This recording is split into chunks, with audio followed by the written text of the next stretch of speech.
Hi, hello everyone, and welcome to my random collection video. This one I can't really determine as to what the hell is in it because there are so many. I've had to make a list of all the random ones I have. Like, I've got stuff from 88 Films, the Premium Collection, Accent Collection, BFI, Synapse, 101 Films, Second Sight, Curzon, and Siren Visual. So, there aren't too many, so I'll kind of just briefly take a look at all of them. Not many of them are in big collective box sets, so let's just dive into it. I guess we're starting not in alphabetical order, but in the order I've written this list, which is dumb. Alright, where is Swamp Thing? There you are. Alright. This one is a classic in terms of weirdo bonkers stuff, and by weirdo bonkers, I mean we're talking about Swamp Thing. That's right, 88 Films released Swamp Thing. The classic Wes Craven horror movie, kind of. I mean, it does have the actress who's in a lot of... What's her name? Come on, you've got to have a name here somewhere. Adrienne Barbeau from The Fog. Also has Ray Wise in like a very small part, but yeah. So this is actually a slipcase as well. It's quite weighty. Because inside it, this is just a regular HD remaster, I believe. It doesn't really say. But it also comes with Blu-ray and DVD, I believe, reversible original cover, which is kind of creepy. I think that's really... Whoa. That's the intention, not me dropping a disc, just the other thing. And then it comes with, in addition to all of this, it's actually quite a package. It comes with a booklet, which it's small and just more or less has production stills. Actually, it literally is just stills. It's like, oh hey, do you know how those cool companies release like art cards? Here's pictures of our art cards. No criticism, of course. It is still an interesting book. I mean, like, I wouldn't care for art cards for bloody Swamp Thing. I don't think anyone would. However, they do have this beautiful little thingy, which, of course, is what they call a poster. This is the poster for Swamp Thing. Yay! Poster! It's cool. I mean, I don't know who's expecting to buy this movie, but at the same time... they're kind of in for a ride. It's a fun movie. Like, it's weird, but it's fun. And, like, I like these monster movies. I like Creature from the Black Lagoon in particular is one of my favorite. So to see Swamp Thing, I was like, oh, well, I'll see Swamp Thing. And a lot of it's just a dude in a swamp costume just walking around into the swamp. It's hilarious. So, it's an interesting film. It's not fantastic, but it's interesting and quite fun. This is one of my favourite classic horror films. This is a premium collection release of The Haunting, a Robert Wise production. Quite nice, really reflective in silver. I think they have them for all of those. Blu-ray and DVD and digital download. I believe there's a big collection, because this is number 45 in the collection, and there's a lot of them, I think. Including stuff like House of Wax and Forbidden Planet. I did go on their website to buy them. Turns out they don't ship to Australia, so I don't even know how I got this. You know, I think I'd watched The Haunting of Hill House, the one on Netflix by Mike Flanagan, and I was like, I want to watch this, so I bought this, and it comes, of course, with the Blu-ray, and the extra crap, I don't know what the hell even is it. HMV is what it actually is.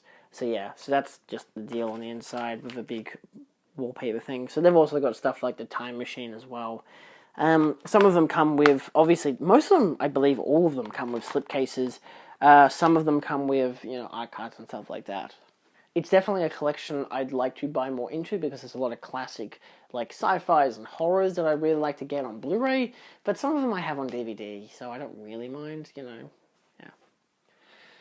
While I'm here, let's look at this one. This is the Accent collection. I don't exactly know what all of theirs imply.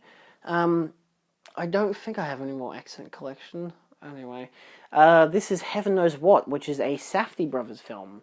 I am yet to watch it. it's, of course, a slipcase. I don't know why I do that on video. I don't do it naturally. It just comes with its regular kind of stuff. So, yeah. I haven't watched it yet, but I have watched a lot of the other Safdie Brothers films, and they're really good, so I'm expecting something quite good out of this. Next up we have, this is a big box set collection, but it's BFI, which is, I think, British Film Institute. It would be, yeah, British Film Institute. Imagine if I didn't know that. Ha ha ha ha. What a Herzog collection. This was like $50, I think, for like 18 films. And it's got a lot of stuff. I'm going to put it simply like that. It's got a booklet that tells you a lot about the films, but mostly just kind of details. It does detail some parts about each film, but yeah. I'm yet to watch all of them. I've seen a few of them, including Fata Morgana, which is a 1971 film, which is interesting, to say the least. So I'm interested to watch the rest of them at some stage, definitely. Now we have probably my favorite of these random collections, which is Synapse Films' Suspiria. I mostly want to show off this one because I fucking love this film. I love this cover, of course. 2-disc special edition, 4K remaster, not the 4K UHD, which I have seen recently going around, which I am jealous of people who have the 4K UHD version. This is, it has 2 discs. I believe it has a pretty cool switch cover as well. I believe Australia, like Umbrella, has a version of this in Australia. I think it might just be some of the special features, but definitely strongly, because it's just a 1-disc thing. Definitely has the 4K remaster. My friend has it on Blu-ray. Actually, a few of my friends have it on Blu-ray. And I'm like the only one who's like, I have the Region A version because the Region B one didn't come out. Yeah. God damn it. Why don't good films come out early in Australia? Either way, Suspiria is a beautiful film. I'd highly recommend it, especially the 4K remaster. Next up, we have 101 Films and Black Christmas. This one I watched Christmas Eve, 2019. I remember because I watched that other film, In Bruges, on Christmas Eve, because I just wanted to watch In Bruges, and then suddenly it's like, oh, it's actually a Christmas film, and I'm like, oh, damn it. So yeah, this is a double disc package. It comes with,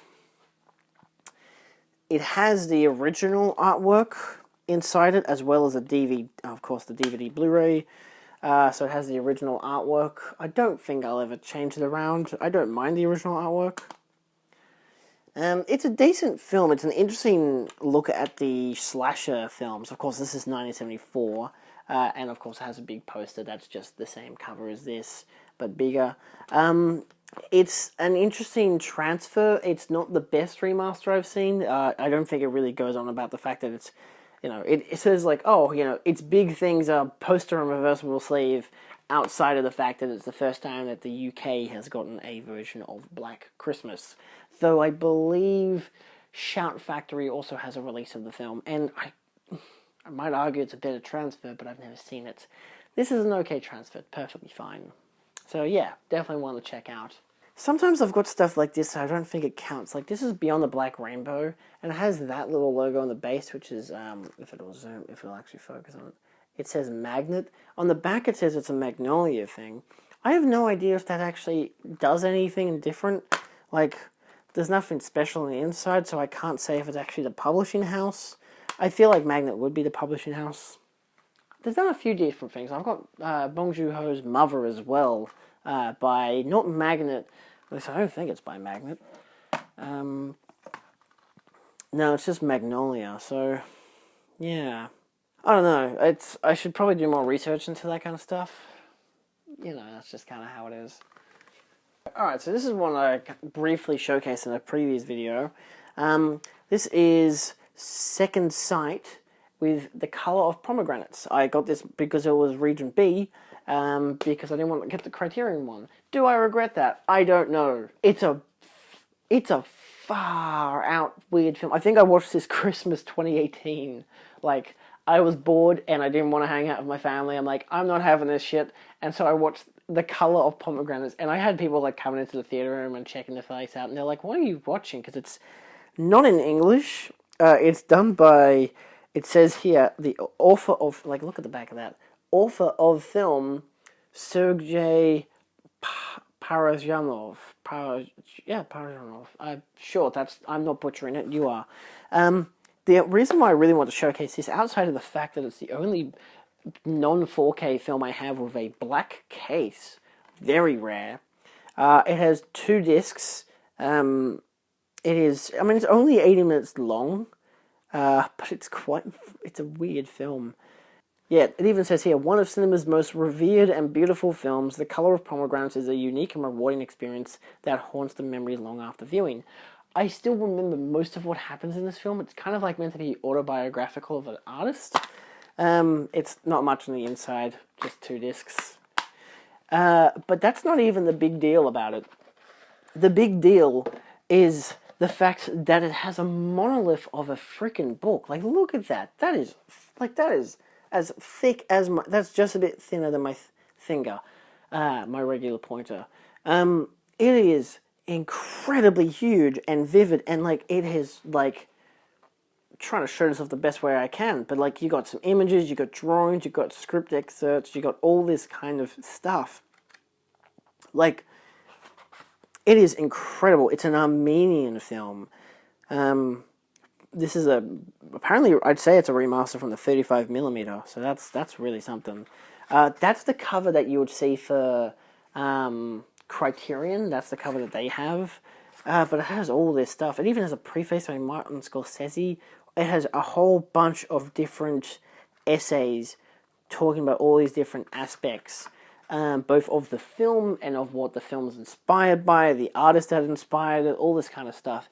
It is crazy. It's one of my kind of favorite because it's like the most mysterious box sets and kind of ultimately releases. Like, I was just expecting to get the disc in its regular case.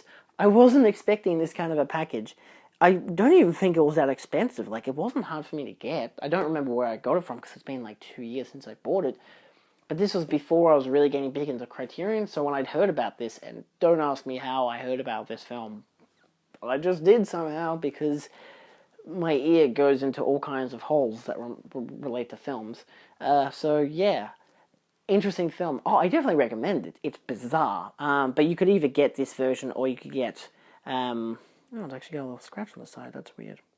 Either way, you could either get this version or you could get the Criterion release. I believe they're both really good looking remasters. This is my other second Sight film. This is just the regular Blu-ray of From Beyond, another British release. H.P. Lovecraft, nothing much in particular with casing and stuff. Weird ass kind of case, you know. I am yet to see this one. It's another Stuart Gordon film, but I do like his other Lovecraft films. I was very big on Lovecraft. Midway for it last year, I even bought like 2 big ass Lovecraft books that one's like the new annotated H.P. Lovecraft, and one's just like all of his stories. So plus this and Reanimator and a few other films that are all very Lovecraftian. So that adds interestingly into my library. Not just my physical, but also my book library. Alright, let's talk about Jodorowsky, boys. Okay, so I'm probably not going to get the Arrow remasters of Jodorowsky films because I think the box set is a trilogy of films. Well, not a trilogy, it's just 3 films. One of them being, of course, El Topo, and the other one being The Holy Mountain. I think they're 4K remasters. I'd like to get them, but I'm okay with these ones. These are Siren Visual Australian releases. Beautiful covers as it is. Very, very bizarre films. Interesting look as a whole. I don't believe there's much on the inside of them. Nah, just the discs. Yeah. These are really weird-ass, bonkers-ass films. And, look, they obviously probably could look better in 4K. Everything usually does. But I think I'm content with this. Like, I don't watch them... I've only seen them once each. I don't think I'll ever... Well, not that I'll never ever watch them again. I don't think I'm going to watch them for a while. So I don't think I'd go out of my way to buy the box set, even though it has 4K remasters of 3 films. One film I don't have, but that other film I don't care much for. But yeah, Jodorowsky's a weird dude. Whoa, weird. the Curzon Artificial Eye. Firstly, of two, we have Good Time. It's a good... No, it's not good. It's a bad time. Like, oh shit. This movie is one hell of a ride. Again, Safdie brothers. Incredible. Watched this in cinema. Loved it. Nothing much on the inside. I had to get this on Blu-ray just because it's quite colourful. Very beautifully shot. Great visuals to it. Robert Pattinson in particular, exceptional. Cannot wait to see Uncut Gems. And really anything else that Robert Pattinson does from here on out, because he's done some really crazy films since 2017. Ultimately, really good. I don't think the audio was that great, but I think at the time I had to watch it through a different Blu-ray player, so that didn't really help. But ultimately a really good film. And lucky last for this video, and ultimately Curzon Artificial Eye, gotta be careful with this because the disc falls out. This is The Killing of a Sacred Deer. I love, of course, Yorgos Lanthimos. This is a slipcase, which I was not expecting. I won't go into what's actually inside the package because it's just the regular disc. Slipcase, nice film, beautifully shot. Ultimately a very endearing kind of horror drama. Ah, damn it, it just came out. See, when I got it, it came in the mail broken. You know, as every good DVD does. Missing its goddamn top thingy. I think it just broke off in the mail, so... It still locks in like that, but sometimes you just lift it up and gets to an angle where it just doesn't want to do it anymore. It just gives up. Ultimately, a terrific film. I think I may have only seen it the once. Maybe I saw it again when I watched the Blu-ray. I can't recall. But very good, really well acted. Again, Yorgos is amazing as a filmmaker, especially. I still think The Lobster is my favorite of his, but The Favourite's also really good. I think he did one earlier than The Lobster, which I haven't seen yet. But this is actually in my Yorgos Lanthimos collection, which could piss off anyone who doesn't know that Yorgos Lanthimos is his name. But how could you not? His name is Yorgos Lanthimos. Anyway, that's my whole collection of those thingies. They're all just random ones from random print houses. I plan to do 2 more big collection videos, which I don't know if anyone's going to give a hell about them. But because they're uniquely Australian, I think it gives you a good different perspective, this being the Cult Cinema label and Umbrella label. Most of them all done by Madman Entertainment. So yeah, thanks for watching. Feel free to like, share, and subscribe for more. There will be maybe a playlist and other stuff on the screen. Subscribe. Other Criterion, like the Criterion collection, stuff like that, like other collection videos, the Film Shelf playlists, and recently 4K and the Shout Factory release as well. So, yeah. Thanks for watching. See you next time.